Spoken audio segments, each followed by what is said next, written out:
السلام علیکم ورحمۃ اللہ وبرکاتہ۔ وعلیکم السلام۔ دیکھو، میں کئی دن سے اولاد، ماں اور والد، بیٹا بیٹیوں کے بارے میں کچھ کلپیں ڈال رہا ہوں، شاید آپ لوگ دیکھتے ہو، شاید ہے نا، شاید اس لیے بول رہا ہوں کہ شاید اسکول کا نہیں ہے نا، مدرسے کا ہے، یہ بھی ریکارڈ ہونے والا ہے، اور ہونے ریکارڈ ہماری شاید، تو انشاءاللہ دیکھیں گے تو انشاءاللہ الحمدللہ ہے، نہیں دیکھیں گے تو بھی انشاءاللہ الحمدللہ ثواب تو مجھے مل ہی جائے گا۔ تو سیدنا صدیق اکبر رضی اللہ عنہ کی اپنی بیٹی سے شفقت۔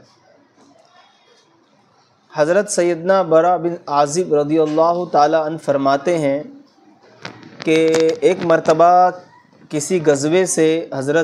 غزوہ ہوتا نا، غزوہ جنگ، حضرت سیدنا ابو بکر صدیق رضی اللہ تعالی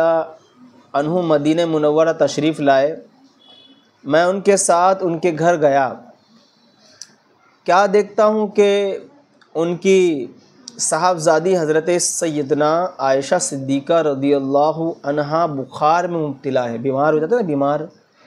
بخار آتا ہے تو باڈی گرم ہوتی ہے، نہیں بخار مبتلا ہے تو اور لیٹی ہوئی ہیں۔ چنانچہ حضرت سیدنا ابو بکر صدیق رضی اللہ تعالی عنہ ان کے پاس تشریف لائے اور پوچھا کہ میری بیٹی طبیعت کیسی ہے، اور ازراہ شفقت ان کے رخسار پر بوسہ دیا، یعنی چھوٹی تھیں اور رخسار کے معنی ہوتے ہیں گالوں کے، ہے نا، چھوٹی تھیں، بچوں کو پیار کرتے نا ماں باپ، بوسہ دیا۔ تو اب دیکھیے، یہ حضور صلی اللہ علیہ وسلم کے صحابہ تھے، حضرت ابو بکر صدیق جو ہیں یہ آقا صلی اللہ علیہ وسلم کی کون تھے؟ صحابہ تھے، صحابہ، اور یہ نبی پاک صلی اللہ علیہ وسلم سے بہت ساری چیزیں سیکھے تھے۔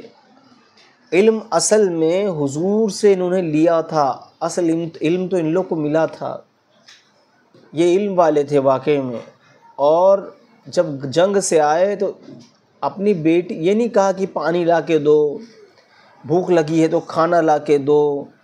یا میرے ہاتھوں میں چوٹ لگی ہے، میں جنگ سے آیا ہوں تو مجھے پوچھو، یا انہوں نے یہ نہیں کہا کہ آ کے میں نے ایسا کیا تو جنگ میں دشمن ایسے تھے میرے سامنے، لشکر تھا سامنے، یہ سب نہیں کہا انہوں نے۔ ڈائریکٹ آئے، کیا دیکھتے ہیں؟ اپنی بیٹی کو دیکھا ڈائریکٹ آ کے، اور کیا دیکھتے؟ بیمار ہیں، اور پوچھا بھی بیٹا کیا حال ہے بتاؤ، تو انہوں نے ازراہ شفقت بوسہ بھی دیا اپنی بیٹی حضرت عائشہ کو۔ حضرت عائشہ صدیقہ رضی اللہ تعالی عنہ، نام سنے نا حضرت عائشہ کا؟ بڑی ہی پیاری زندگی انہوں نے گزاری ہے، نیکیوں میں زندگی گزاری، اور یہ حضور صلی اللہ علیہ وسلم سے ان کی شادی ہوئی تھی، ہے نا، بہت اچھی زندگی گزارتی تھیں،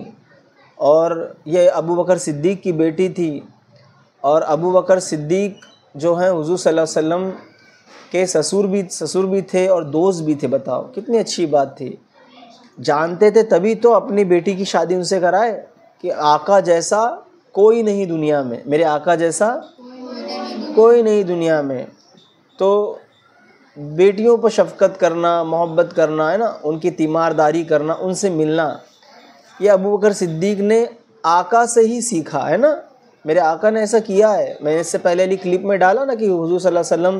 اپنی حضرت فاطمۃ الزہرا کو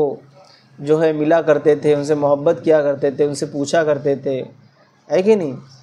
تو بعض اوقات کیا ہوتا ہے کہ کچھ حضرات لوگ کا معاملہ ایسا ہوتا ہے، ماؤں کا بھی اور بیٹیوں کا بھی، یہ کلپ جو ہے نا اس کو پھیلاؤ، اور کلپ پھیلانے کا مقصد یہ نہیں کہ مجھے کچھ ملے گا، ایسا ثواب ملے گا،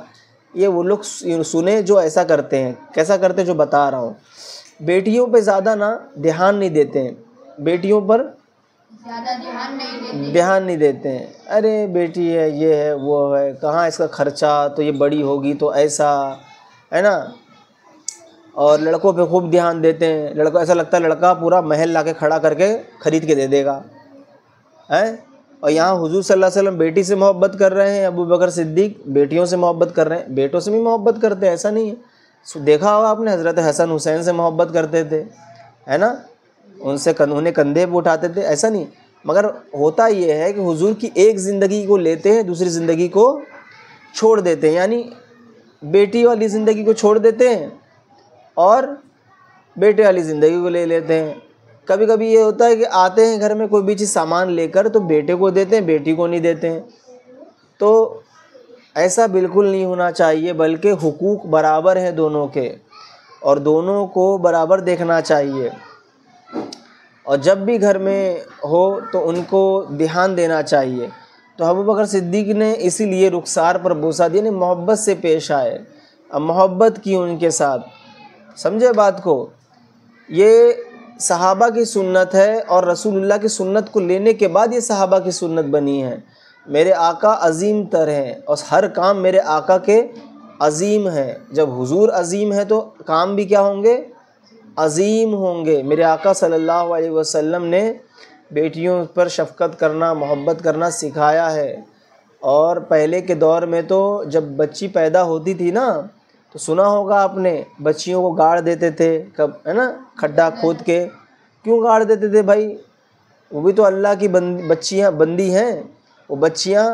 جان نہیں ہے ان کے اندر۔ یہ میرے آقا صلی اللہ علیہ وسلم آئے ہیں جو بچیوں کو زندگی دی، عورتوں کو عزت دینا، عورتوں کو عزت دینا یہ میرے آقا نے سکھایا، کہ وہ پیروں کی جوتیاں نہیں بلکہ وہ بھی عزت دار ہیں، ان کو بھی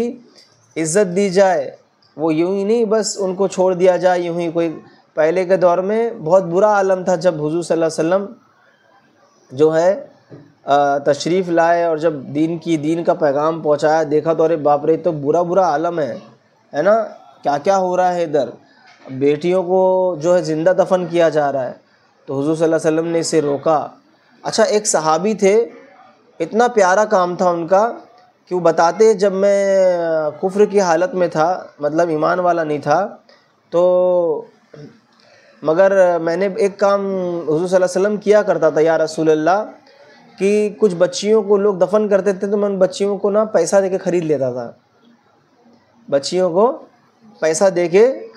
خرید لیتا تھا، پھر ان کی کفالت کرتا، کفالت یعنی ان کے کھان پان، دان، کپڑا اپڑے کے انتظام میں خود کرتا تھا، اور جہاں بھی کبھی ایسا ہونے والا ہوتا تو ان ساری بچیوں کو میں آہستہ آہستہ، بہت ساری بچیاں میرے پاس جمع ہو گئی اور میں ان کی کفالت کرتا تھا بحیثیت باپ کے، ہے نا، ان کی بہت خدمت کیا، کفر کی حالت میں تھے۔ ہاں، تو رسول اللہ صلی اللہ علیہ وسلم سے پوچھا کہ ایمان جب لی آئے تو یا رسول اللہ میں تو ایسا کیا کرتا تھا ٹائم پہ، تو